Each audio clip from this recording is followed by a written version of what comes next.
This is White Coat Investor Podcast number 238, 2021 Financial Book Reviews. This podcast is sponsored by Bob Baiani at drdisabilityquotes.com. He's an independent provider of disability insurance planning solutions to the medical community in every state and a longtime White Coat Investor sponsor. He specializes in working with residents and fellows early in their careers to set up sound financial and insurance strategies. If you need to review your disability insurance coverage or to get this critical insurance in place, contact Bob at drdisabilityquotes.com today by email info@drdisabilityquotes.com or by calling 973-771-9100. All right, this podcast is dropping right in the middle of Continuing Financial Education Week 2021.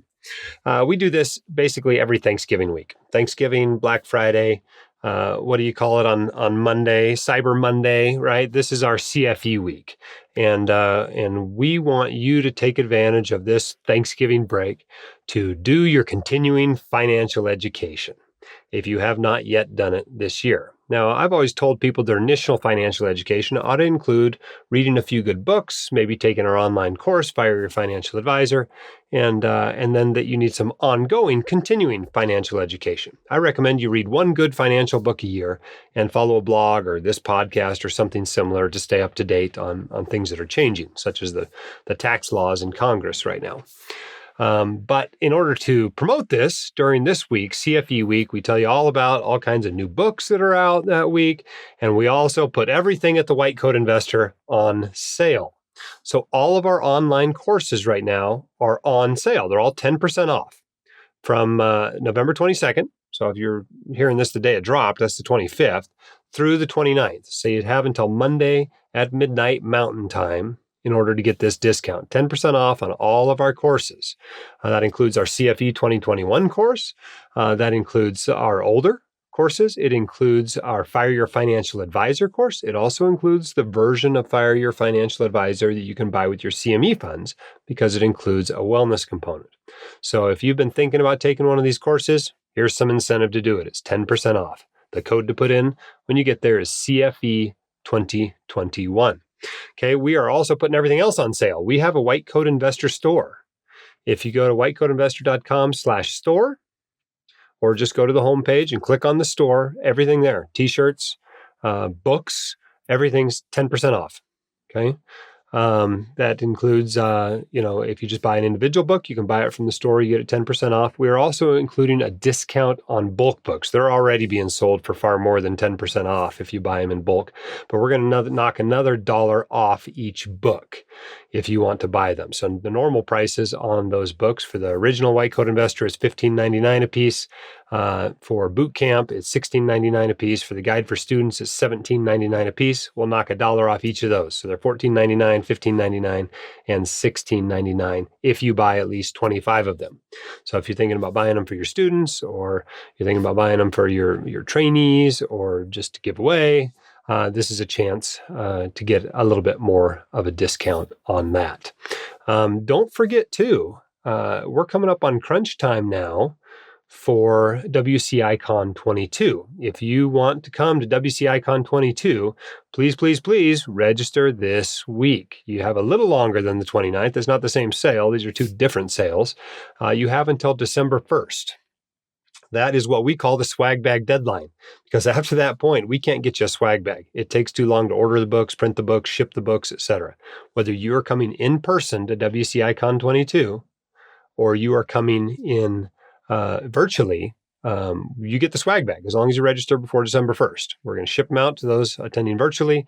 We'll have them there for you in person if you are coming in person, and are looking forward to seeing a bunch of you there. As I record this, now I'm recording this earlier in November, we still have room in the room block, but I would register as soon as possible in order to make sure you can actually stay at the conference hotel. It's a pretty sweet resort, right? Pool out back, lazy river, golf course, pickleball courts, wonderful meeting space, great rooms. It really is a nice place, and it's in Phoenix in February. You can't beat that. If you're coming from the Northeast, if you're coming from the Mountain West, if you're coming from the Midwest, the weather's going to be nicer in Phoenix in February than wherever you're coming from. So we encourage you to come join us. Get your wellness back after COVID and learn a little bit about financial literacy. We get people that are experts in financial literacy that come down and attend just to meet other white coat investors and kind of renew themselves. We get people that are just found the white coat investor community and just really want to get started that come. Either way, we encourage you to come to the Physician Wellness and Financial Literacy Conference, aka WCI Con 22. To register, go to whitecoatinvestor.com/WCI Con 22 and get that sweet swag bag with books from each of our keynote speakers, WCI t-shirt, and more. All right, so today we're going to be talking about books. Okay, I've got a whole bunch of books we're going to be reviewing today. And really this week. If you follow the blog as well, you have noticed that I talked about a couple of books on Monday when I announced Continuing Financial Education Week. I talked about this sweet book from Chirag Shah and Jayanth Sridhar. And I hope I'm pronouncing those names right. This is a really great book. See Monday's blog post for more information. They call it Financial Freedom RX. If you're watching this on YouTube, I'm holding it up here for the camera. They call it The Physician's Guide to Achieving Financial Independence. They got Mel Lindauer of the Bogleheads to write the foreword.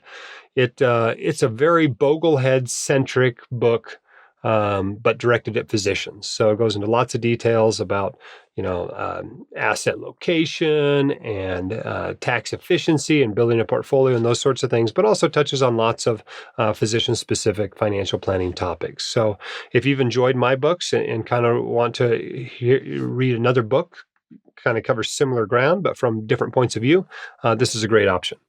Another book that I really enjoyed this year and that I'm implementing with my kids is called The Family Board Meeting. And this is a pretty sweet book. This is by, you'd think the author would put the name on the front of the cover. That's really interesting. The name is not on the front cover. Jim Shield. Jim Shield, that's what it is. Yeah. Thank you, Cindy. It's called The Family Board Meeting. And it's super short, right? You read this thing in an hour. But the concept behind a family board meeting is that your family is what's most important. And a lot of us that are busy entrepreneurs, busy doctors, whatever, tend to put our families on the back burner. So this is a way to connect with your kids. Basically, the idea is once a quarter, you have a board meeting with each kid. And by board meeting, I'm not talking about sitting down and having a boring meeting. I'm talking about like going surfing, right? Something cool that you call a board meeting. So the rules are it's got to be at least 4 hours. Nobody can have their phone on, or there can't be any electronics during the meeting. The kid gets to choose the activity, and there has to be a very short reflection period at the end. And the author has seen dramatic changes in himself as well as other people he's taught this concept to, and really made a connection with his kids that he didn't have before. I talked about that as well in Monday's blog post. Tuesday's blog post was all about this book. This is my favorite book of the year. It's called The Hands-Off Investor. It's by Brian Burke. He's the CEO of Praxis Capital. A lot of these books tend to be advertisements for a given firm. This one's not. This one's really a step-by-step guide to passive investing, whether we're talking about syndications or funds. If you are interested in those, if you are like, I don't know how to evaluate a syndication, I don't know which ones are good, which ones are bad, I don't know which sponsors to trust, this is your book. It's great. It's called The Hands-Off Investor. It's got soup to nuts information about syndications, about funds, how to evaluate the sponsor, how to evaluate the deal, how to evaluate the investment structure. Great book. So check that out if you're interested. We'll, of course, have links to all these books in the show notes that you can go to and just with one click, go to them on Amazon if you're interested in purchasing them. Okay, I got a whole stack of books here that people have sent me this year, right? I mean, look at this stack. It's got to be 15 books. People send me these books wanting me to review them on the blog, right? Because we have a big audience, or review them on the podcast.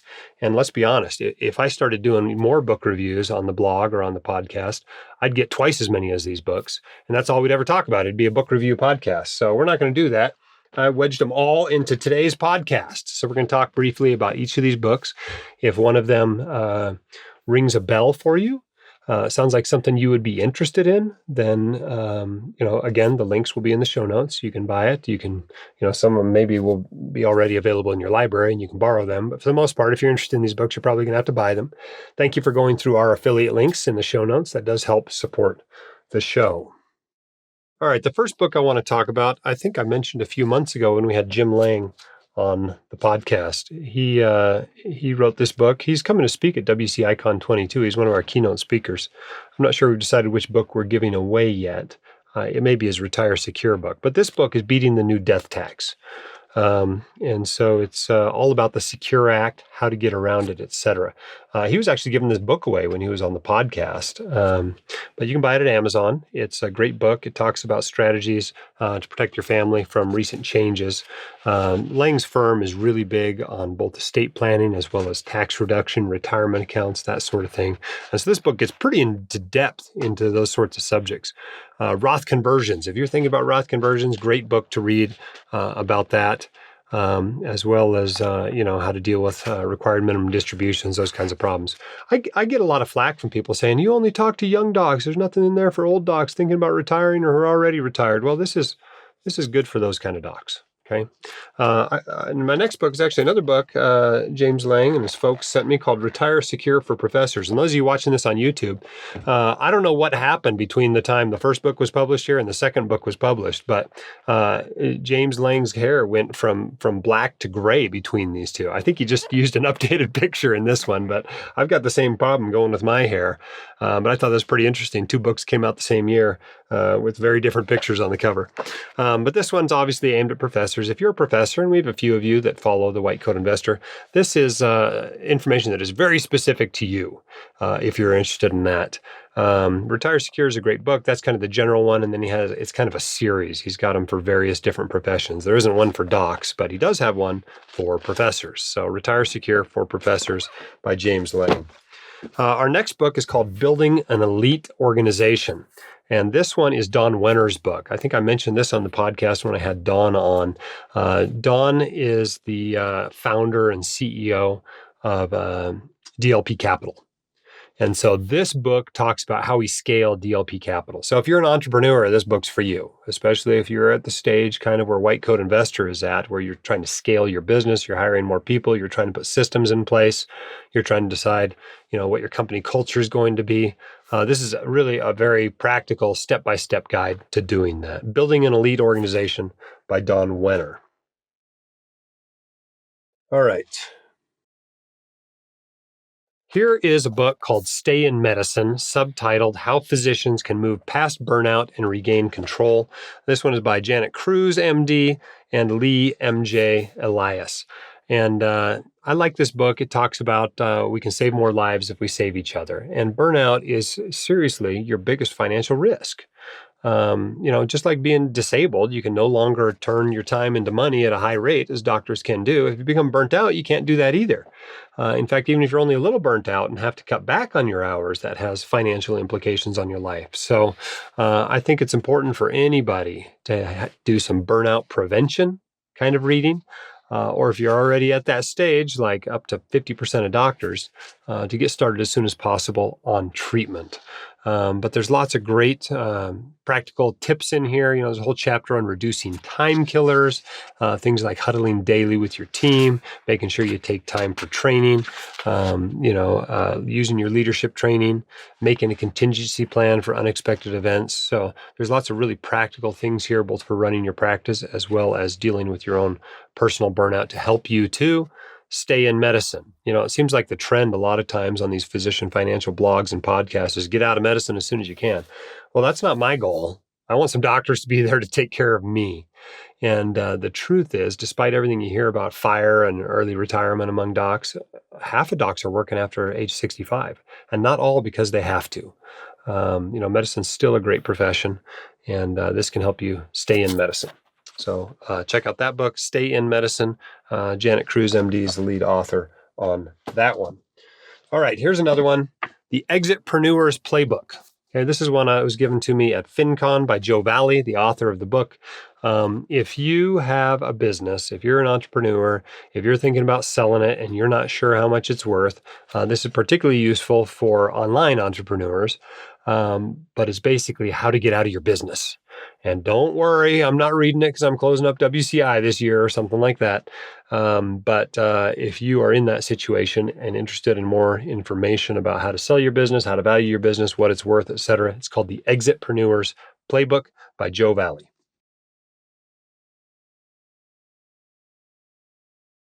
Okay, let's do this one next. Two Funds for Life. This is a partner of Paul Merriman's, Chris Peterson, who talks about two funds for life, basically creating a two-fund portfolio. And you might be surprised by what the two funds are in the book, but basically it's a target retirement fund plus a small value fund. Paul and Chris are huge believers in factor investing. We're talking about small tilts, value tilts, etc.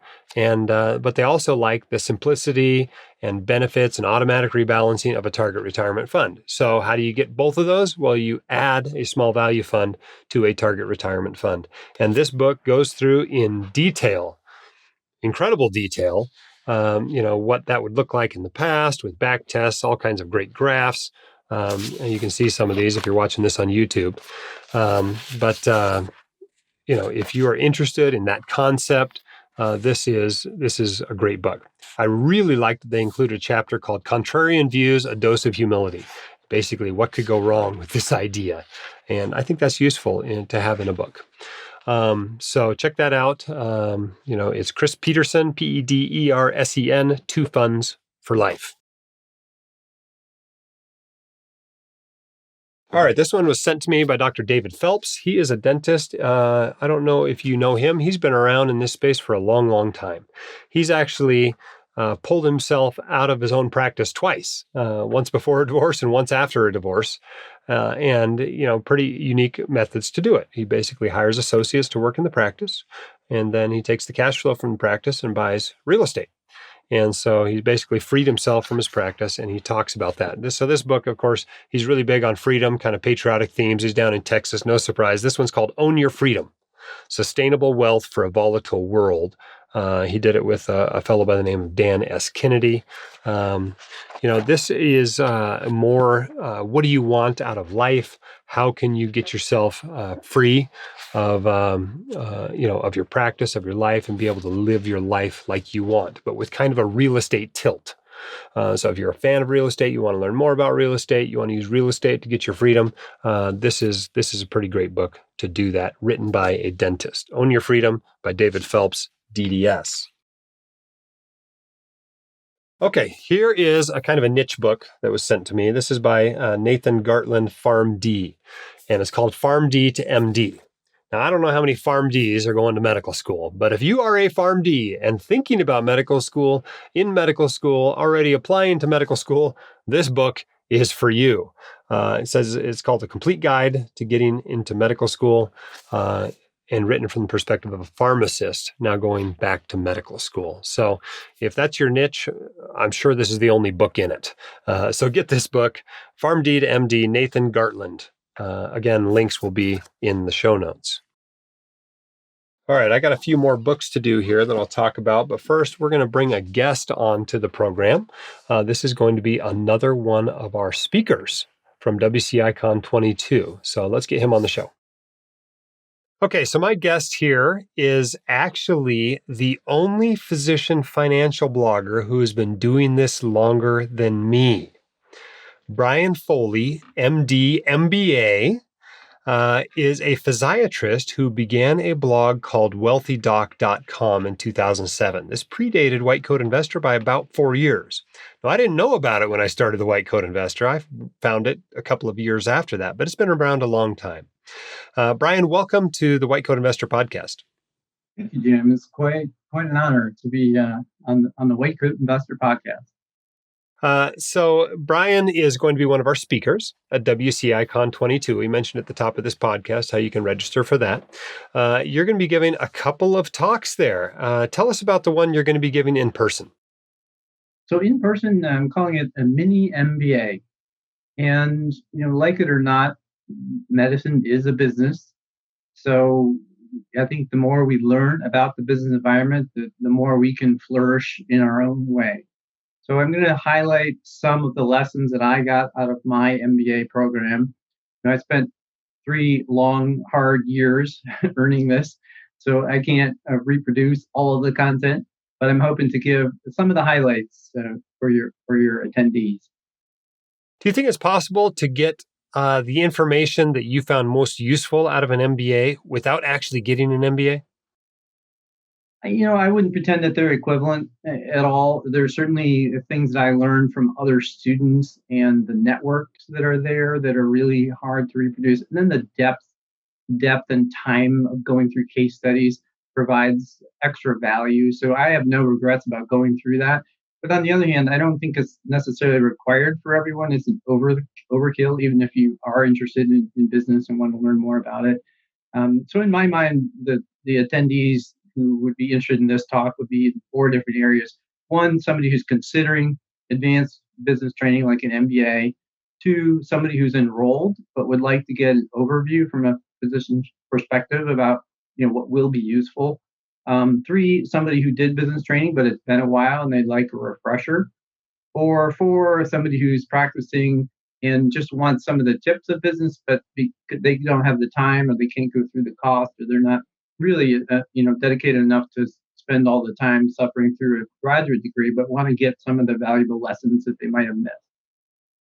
So tell us about how your business knowledge has affected your career for the good. Well, it's been in a lot of ways. So I've always been interested in finance and investing in business, but after seeing a lot of physicians make some pretty egregious business mistakes, I realized that formal education would be helpful. So the ways for me, it's helped job opportunities.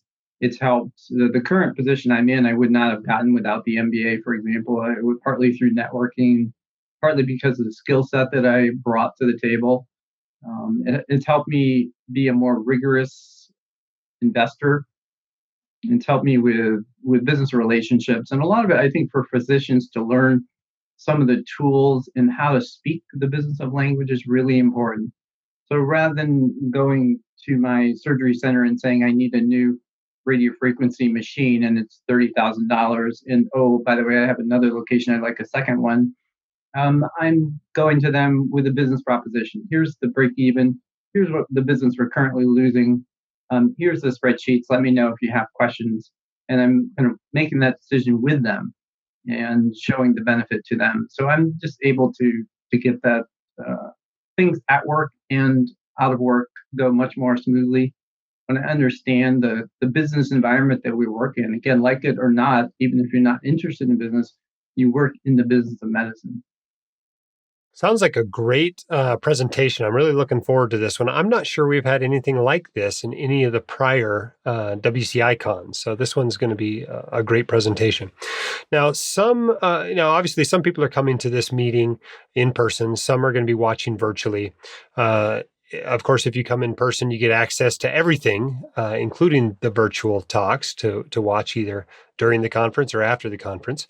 But a fair number of the talks are also being only given virtually. We just don't have enough room in the conference space during the conference to give every talk that we want to include in the conference. So your second talk is going to be given virtually. Tell us about that one. So that one is a physician's viewpoint of employment contracts. And it sounds like a dry and technical topic, but I'm hoping to give some take home messages that will be really important for physicians to understand. And that comes from my background. I've studied business law and did some courses put on for physicians by attorneys. So I'm going to try to save some people some time learning some of the basic principles. But what I found through teaching students and residents and also bringing on new partners in my private practice is that physicians have not signed contracts before. They've never really had an employment written agreement and they're blindsided by it. And sometimes they'll just sign it and they don't even understand what they're signing. And I've seen things go really well and things go really poorly. And so I want to highlight some of the things to look for in an employment contract, know when you should get someone to review it and what questions to ask, when to have an attorney or another specialist involved to help negotiate. So I want to cover that to make sure that you get the best contract at the start of the job when your ability to negotiate is the highest, because over a decade or 2 decades, a $10,000, $50,000 here and there can make a huge difference. Yeah, for sure. So you'll be going over restrictive covenants. You'll be going over the importance of who's paying for the tail insurance, how to negotiate, RVU-based contracts, those sorts of topics, right? Exactly. And, again, I have some personal stories and contract examples that I'll share from residents and colleagues. Those two that you mentioned, for example, I have one colleague who wanted to change jobs and then found out there was a restrictive covenant and had to pay several $100,000 to get out of the restrictive covenant, which if she had crossed this out and talked to their employer at the beginning, it would have been fine. A partner we tried to hire who was practicing in Florida and could not leave the practice because they found out that they have no title insurance and needed to buy it. And that would cost several $100,000 to leave that practice in Florida to join our practice. They asked us to pay it and we didn't. And so they're still there practicing in Florida. So, just knowing what you're signing and perhaps changing some of it beforehand, if you can, it's the time to do that. So yeah, it's a great example. Awesome. Well, I'm looking forward to seeing you down there in person in sunny Phoenix. It's going to be a great time, both from a wellness perspective as well as from a financial literacy perspective. So we appreciate you participating in the conference and encourage people to learn more about you before they arrive. They can do that at wealthydoc.com. I know you're fairly anonymous on the website, but that's becoming less and less so as the years go by, I suspect, especially as you give talks across the country. But thank you so much for coming on the podcast and being willing to participate at the conference.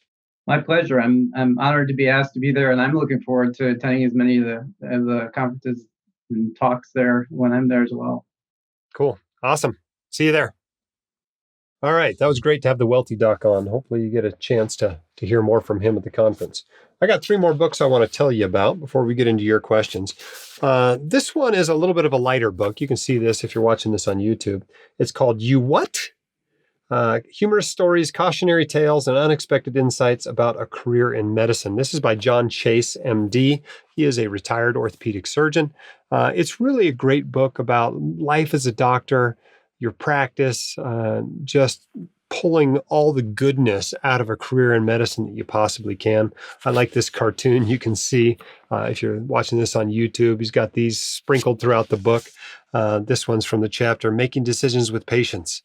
Should I operate, not operate, scope, do a total knee? Is the patient crazy, etc.? And it's just really a fun book to read. This isn't maybe for the brand new grad. It's probably somebody mid-career or late career wanting to reflect a little bit more on their career and how to really get all the juice out of it that you're interested in. Maybe not a completely financial book, but again, you might as well enjoy your career. It's not just the way to pay for your retirement. It's also what you're doing with your life. So that's called You What? From John Chase, MD. All right. I got another one sent in by an advisor that's been following me for a long time, Glenn Frank. This one's called Your Encore, a retirement planning guide, how to balance time, money, and joy. And this is a book that also has a website, timemoneyandjoy.com. But this is for not young docs. This one is for docs on the verge of retirement or who are already retired. And it's all about your encore. Right? What's an encore? If you're at a performance, it's what they do after the curtain drops, after, you clap for them, then they do something more. Well, that's what retirement is. It's your encore.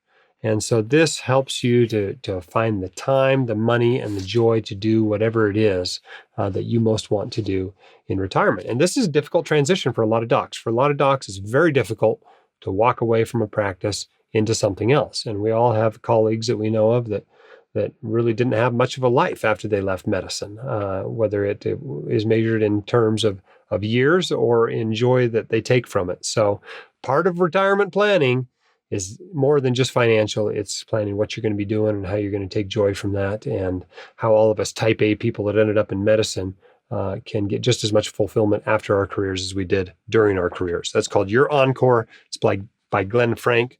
Link will be in the show notes. And the final book I wanted to review today on the podcast is this one called Your Total Wealth, The Heart and Soul of Financial Literacy. And this one is by Lyle Sussman, PhD, and David Dubovsky, PhD, CFA. David sent me a note with it when he sent it here. I can barely read it. He has handwriting like a doctor's. We've had many medical students in our classes. We know they need this and will love this book. And I think that's true. It is more of a basics of personal finance book. This is not the book you read after you've read 35 other financial books. It is a great book, though, if you are just kind of getting into finance and want to learn the basics from a great perspective. It goes through a lot of important information. Don't get me wrong. It even covers things like options, calls, puts, derivatives, asset allocation, those sorts of things. But it takes it all from a relatively basic perspective and explains it from the very beginning. So they don't assume you know anything when you pick up this book and explain it all. It's called Your Total Wealth, The Heart and Soul of Financial Literacy by Sussman and Dubovsky. Check that out. It's a great book. Hope you enjoy it. All right, enough books. I mean, that is a stack of books I got this year. 4, 5, 6, 7, 8, 9, 10, 11, 12, 13, 14 books we just reviewed. You only got to read one for your continuing financial education. So pick the one that is most applicable to you. Read a book this year and make sure you spend a little bit of time on your finances. You can't put it all on medicine or all on whatever your profession is and expect to be financially successful. You have to do some continuing financial education. All right, let's get into some of your questions. This one, first one comes in via email with the title, Question Regarding Post-Tax Investment in Regular IRA versus Brokerage Account. Since we are likely losing the backdoor Roth, do you see a benefit in investing in a traditional IRA with post-tax money over a regular brokerage account? No crystal ball regarding where we'll be with marginal taxes versus long-term capital gains in 20 years when I'll likely be retiring, but why invest post-tax money in traditional IRA and pay marginal rates in the future? I'm a long-term index fund investor, so don't plan to trade the invested money with any frequency. Added benefit of avoiding RMDs and more investment options in a brokerage account. What am I missing? Well, first of all, be aware that at least the latest version of the bill that I saw, and we're recording this on November 3rd, I don't think it runs until the 25th, but the most recent version of that bill in Congress that I saw is not eliminating the backdoor Roth. In fact, they took out all kinds of stuff. The higher tax rates, the higher capital gains tax rates. There's all kinds of stuff that was originally in the bill that is not in the bill as I record this. Now, pay attention because about the time this podcast comes out, the final bill should be out. So you can still do the backdoor Roth. So really, this question is kind of no longer terribly interesting. But occasionally, you'll have a situation where you have to consider the value of a post-tax IRA, or that's basically the way a variable annuity works, just with some additional fees, versus a taxable account. And what you're really weighing is the benefit, as far as the taxes go, the benefit of having tax-protected growth against the downside of paying ordinary income taxes instead of marginal or instead of long-term capital gains taxes when you sell the asset in the end. And the more tax efficiently you invest, the harder it is for that tax-protected growth to overcome the ordinary income tax on withdrawals. If your investment is not very tax efficient at all, it doesn't take that many years. But if you're an index fund investor, and we're talking about putting total stock market and total international stock market index fund kind of investments in there where they're really tax efficient, it might take decades for that benefit of the tax-protected growth to overcome the difference in tax rates at the end. So from that respect, most are probably better off in a taxable account than a non-deductible IRA or a variable annuity, especially if there's any significant fees associated with a variable annuity. But if the backdoor Roth IRA actually went away, it's possible that it could come back, or your income could drop or whatever, such that you might be able to convert that money later, in which case you'd be very glad you put the money into a non-deductible IRA. Of course, in most states, there's also an asset protection benefit and significant estate planning benefits to having that IRA. It can be stretched by your heirs. It may be untouchable in bankruptcy by your creditors, etc. So it can be a difficult decision. The good news is it doesn't sound like anybody's going to have to make it this year, because I think the backdoor Roth IRA is going to live on. But the bottom line is the longer you leave it in there, the less tax efficient the investment, the more likely a non-deductible IRA can beat a taxable account. Okay, our next question comes from Alex, who's asking about vetting professionals for speaking gigs. Hi, Dr. Dolly. This is Alex in Mississippi. I'm a resident working with my program director and chair on starting a lecture series that's going to incorporate some personal finance and business management topics. Thanks to your blog and podcasts, especially the ones about new financial priorities for new attendings and for new residents, I know a bunch of the topics that we want to discuss. However, I need to go about vetting a series of individuals who will be giving these lectures.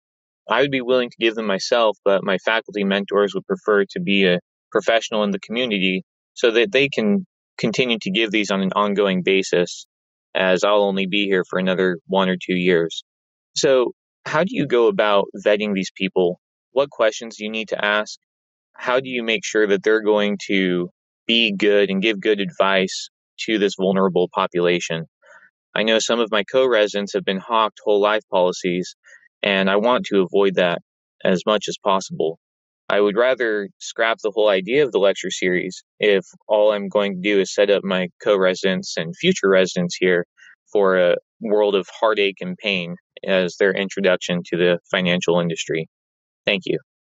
All right, Alex, great question. First of all, thank you so much for what you're doing. It really does make a huge difference in the lives of your colleagues, your friends, your trainees, even your attendings, and can really help them. And you're right to be concerned, right? How many of us had somebody from Northwestern Mutual or Edward Jones or Ameriprise come into our residency program and basically sell us stuff that really wasn't that good for us? It happens all the time. And so you're right to be concerned. So how do you vet them? Well, assuming you're financially literate and you kind of understand how the industry works, you're basically looking for people that you would consider hiring, people that you would actually send friends and family to. So that's your vetting process.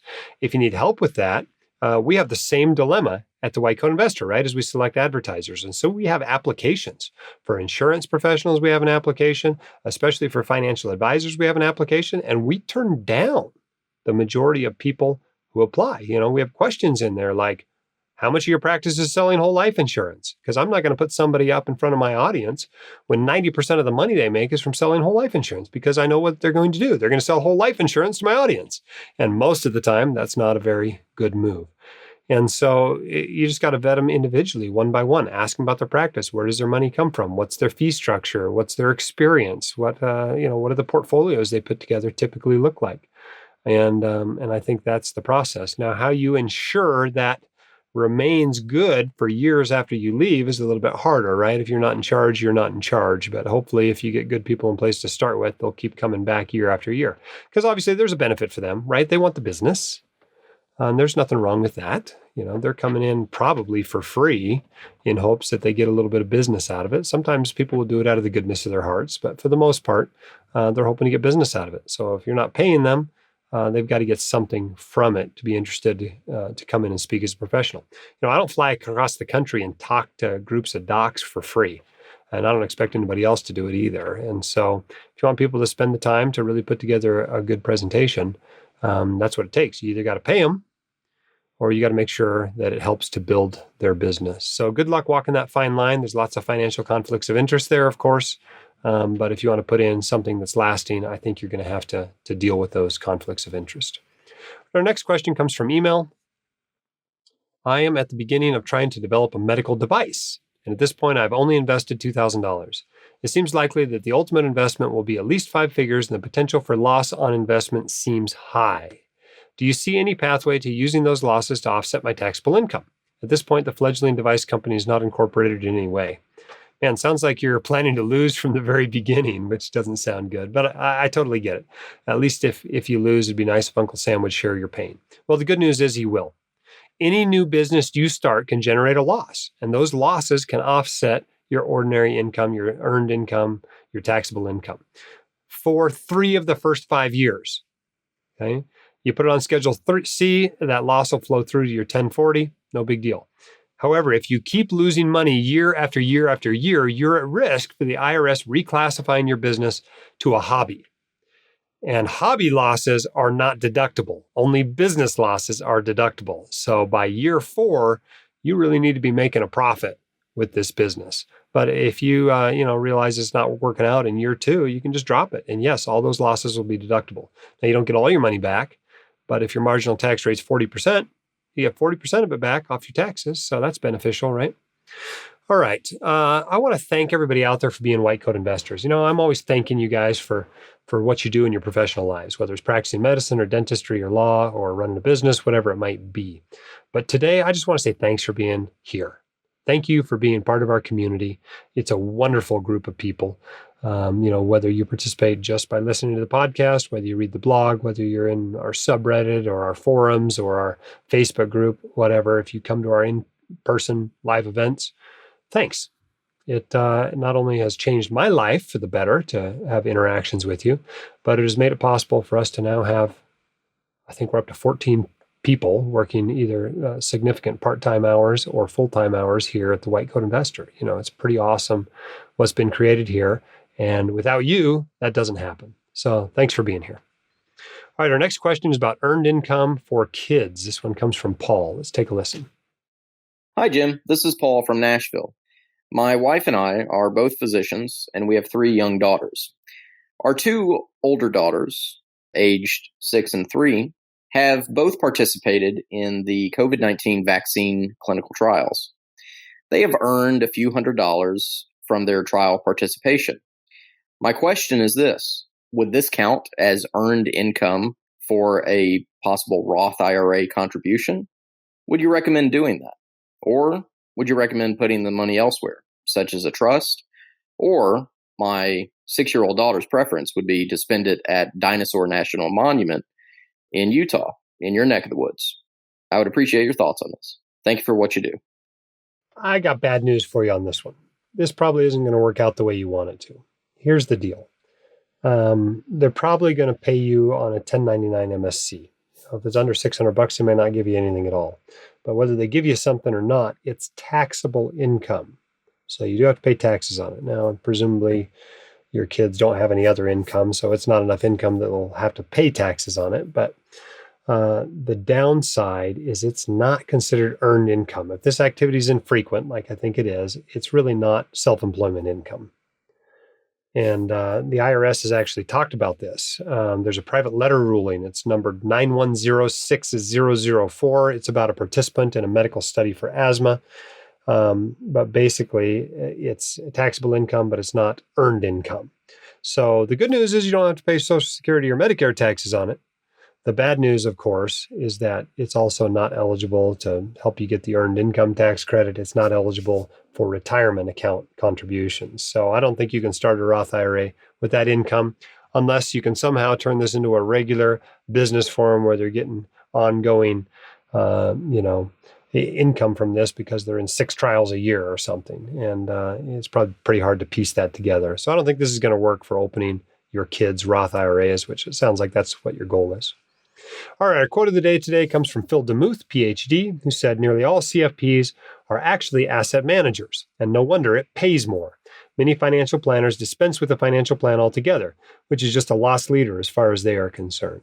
So make sure if you're hiring a financial planner because you need a financial plan, that you are actually paying them for the financial plan and not just for asset management, or you're likely to get what you pay for. All right, let's talk for a minute about buffered ETFs. Warren calls in with this question. Hi, Dr. Dolly. I have a question about buffered ETFs.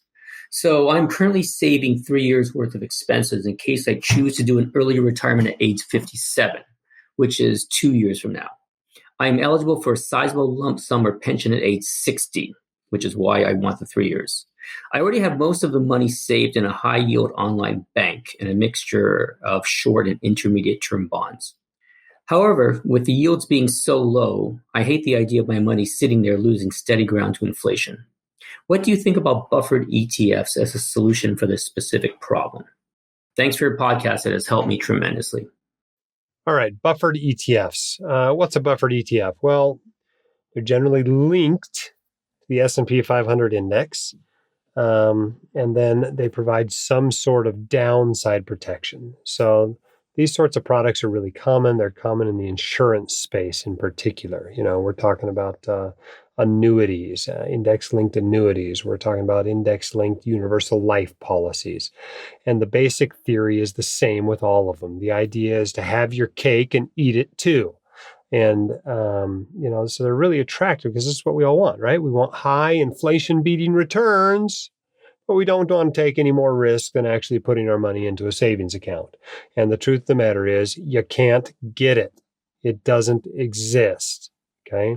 The higher the returns you want, the more risk you've got to take. You want to beat inflation, you got to have money in things that beat inflation. And for the most part, that means, stocks, real estate, those sorts of risky assets that can go down in value. So you have to ask yourself, for a given goal, what's more important? The return on your principal or the return of your principal? And when we start getting into time periods like 1, 2, 3 years, the return of your principal starts mattering more than the return on your principal. That doesn't mean you can't take any risk at all. But it maybe means you don't want to have it all in risky assets. So you've got to decide how much risk to take. And maybe that's a balanced fund that's mostly bonds. Maybe that is, a balanced fund that's mostly stocks. You got to ask yourself, well, what are the consequences of loss? And when do I really need the money? How definite is that date? And that's kind of the trick with short-term investing. For example, if I've got to make a tax payment, I got to make an estimated tax payment in 4 months. I'm not taking any risk with that. That's going to sit in my high yield savings account until that tax bill is due. It might even sit in my checking account just because I don't care so much about the return on the money as the return of the money. But if you're saving for a house down payment in 3 or 4 years, maybe 5 years, you don't really know when it's going to happen. Well, you can probably put some of that into equities, real estate, etc. Make sure it's liquid enough for your needs, but you can take some risk, especially if the value of those assets goes down isn't a big deal. But the problem is these people selling products, whether it's buffered ETFs or annuities or universal life policies, they're trying to cash in on that desire of yours to have a higher return without taking higher risk. And for the most part, you're paying too much for the benefit you're getting. You're taking on more risk and you're not being appropriately rewarded for doing so. Or you're simply just giving up too much of the return to limit your risk. So I'm not a big fan of these sort of structured kind of investments. I think you're better off with plain vanilla investments where you can see exactly how much risk you're taking. And if you want to take some risk, that's fine, add a little risk in, but I don't think you need to go to these sorts of products. And when you look at the names of the companies that are putting these things out, it's not necessarily companies you would normally go to invest, So keep that in mind. I would, as a general rule, avoid these buffered ETFs. I think they're a product made to be sold, not bought. All right. This podcast was sponsored by Bob Baiani at drdisabilityquotes.com. He's been a longtime sponsor of the White Coat Investor. A listener sent us this review. Bob and his team were organized, patient, unerringly professional, and honest. I was completely disarmed by his time and care. I'm indebted to Bob's advocacy on my behalf and on behalf of other physicians and to you for recommending him. Contact Bob at drdisabilityquotes.com today by email info@drdisabilityquotes.com or by calling 973-771-9100 to get disability insurance in place today. Don't forget about our sale. Okay, everything in the White Coat Investor store is 10% off this week through the 29th. Our courses are 10% off. There's a discount on bulk book orders. That's good, again, through the 29th. And don't forget about the swag bag deadline of December 1st. For WCI Con 22. You're going to want the cool t-shirt we're putting together for it. You're going to want the books from the keynote speakers. And it's the same price if you register before December 1st or after December 1st. But if you register before, you get the swag bag. So make sure you do. Thanks for those leaving us a 5-star review and telling your friends about the podcast. A recent one came in from SN Chowdhury, who said, very informative. Every person who wants to have a decent retirement should follow this podcast. 5 stars. Thanks for that review. Keep your head up, shoulders back. You've got this and we can help. We'll see you next time on the White Coat Investor Podcast. My dad, your host, Dr. Dolly, is a practicing emergency physician, blogger, author, and podcaster. He is not a licensed accountant, attorney, or financial advisor, so this podcast is for your entertainment and information only and should not be considered official, personalized financial advice.